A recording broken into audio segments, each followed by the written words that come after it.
സംഖ്യ 36 1 മുതൽ 13 വരെയുള്ള വാക്യങ്ങൾ.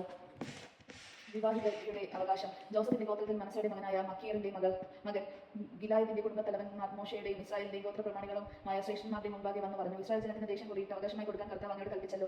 ഞങ്ങളുടെ സഹോദരനായ സെലോഫാദിന്റെ അവകാശം അവന്റെ പുത്രിമാർക്ക് കൊടുക്കാനും കർത്താവ് അങ്ങോട്ട് കൽപ്പിച്ചു. എന്നാൽ അവർ ഇസ്രായേലിലെ മറ്റു ഗോത്രങ്ങളിൽ പെട്ടവരുമായി വിവാഹിതരാകയാൽ അവരുടെ ഓഹരി തങ്ങളുടെ പിതാക്കന്മാരുടെ അവകാശത്തിൽ നിന്ന് കൈമാറി അവർ ബന്ധപ്പെടുന്ന ഗോത്രത്തിന്റെ അവകാശത്തേക്ക് ചേരും. അങ്ങനെ അത് ഞങ്ങളുടെ അവകാശത്തിൽ നിന്ന് നീക്കം ചെയ്യപ്പെടും.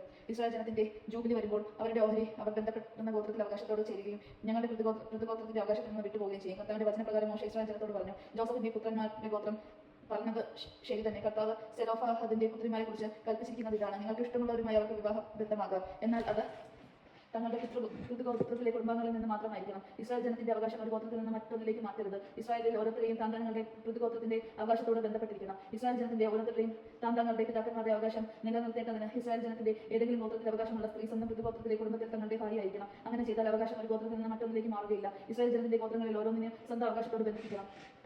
സെലോഫാദിന്റെ പുത്രിമാർ കർത്താവ് മോശയോട് കൽപ്പിച്ചതുപോലെ ചെയ്തു. മഹ്ല, തിർസ, ഹൊൽഗ, മിൽക്ക, നോവ എന്നിവരായിരുന്നു സെലോഫാദിന്റെ പുത്രിമാർ. അവർ തങ്ങളുടെ പിതൃ സഹോദരന്മാരുടെ പുത്രന്മാർക്ക് ഭാര്യമാരായി.